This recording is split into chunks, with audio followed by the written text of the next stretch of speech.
Salam sejahtera, tuan-tuan, puan-puan. Baiklah, berita sepenuhnya. Pada 2013, beberapa pihak termasuk Ketua Pembangkang, Datuk Seri Anwar Ibrahim, mahu kerajaan memberikan penjelasan berhubung wang pempasan berjumlah RM207 bilion yang diberikan oleh kerajaan Jepun kepada mangsa serta waris berupaksa untuk membina landasan kereta api maut dari Siam ke Burma semasa Perang Dunia Kedua. Menurut Anwar, wang tersebut tidak dimasukkan ke dalam perbendaharaan ketika beliau menjadi Menteri Keuangan pada 1990-an. Anwar juga meminta kerajaan ketika itu di bawah Datuk Seri Najib Tun Razak untuk menyiasat perkara berkenaan. Sehingga kini, bagaimanapun, tiada sebarang pihak yang bertanggung jawab dalam soal berkenaan dan perkara itu tidak lagi dibangkitkan. Rasanya semua sedia maklum bahawa Malaysia pada era 90-an diperintah oleh mantan Perdana Menteri keempat, Tun Dr. Mahathir Mohamad, dan Menteri Keuangannya adalah Tun Daim Zainuddin. Mustahil wang berkenaan boleh lesap begitu sahaja. Malahan, pejabat Gabunor Bank Negara juga mengesahkan wang tersebut disalurkan kepada kerajaan oleh Jepun pada 2014. Sudah semestinya Mahathir dan Tun Daim perlu menjawab segala persoalan tentang keberadaan wang berkenaan sekarang kerana mereka adalah orang penting yang bertanggung jawab dalam pemerintahan negara pada masa itu. Tidak mungkin mereka tidak tahu ke manakah perginya wang tersebut jika benar mereka berdua songlap wang terbabit. Apakah Mahathir dan Tun Daim tiada hati perut membiarkan waris serta mangsa buruh paksa Jepun bergantung tidak bertali? 72.000 rakyat Malaysia menderita akibat kekejaman Jepun, namun Mahathir dan Tun Daim tergamak berjoli menggunakan wang tersebut. Kalau lihat pada kekayaan kedua-dua mereka, tidak mustahil wang berkenaan selamat masuk dalam poket mereka. Mahathir sendiri mempunyai kekayaan bernilai 45 bilion dan merupakan antara 10 pemimpin dunia terkaya di dunia.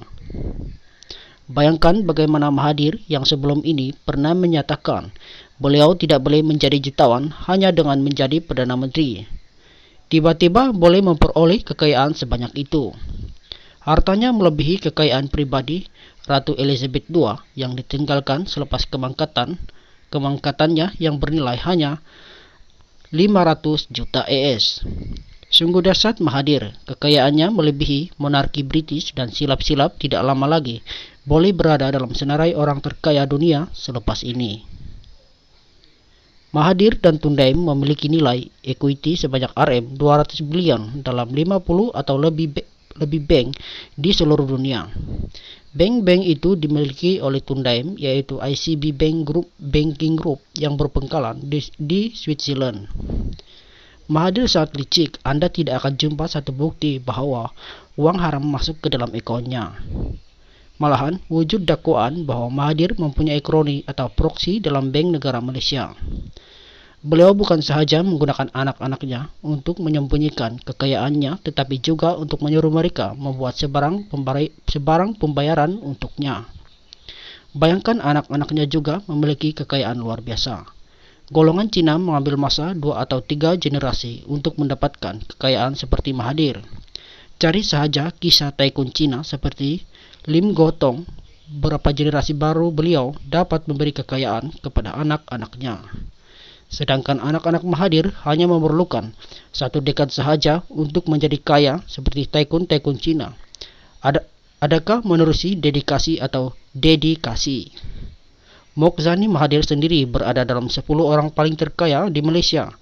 Namun tiada siapa dapat mengheret Mahathir ke mahkamah kerana permainan kotornya.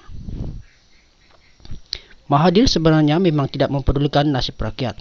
Apa yang paling penting adalah beliau dapat sakau sebanyak mungkin duit rakyat. Sebab itu Mahathir begitu bersemangat untuk berada dalam dunia politik meskipun umurnya hampir 100 tahun.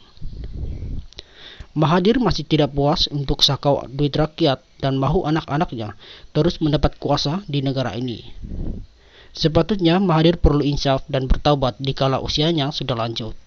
Berhentilah bermain politik dan dekatkan diri dengan pencipta, bukankah itu lebih baik?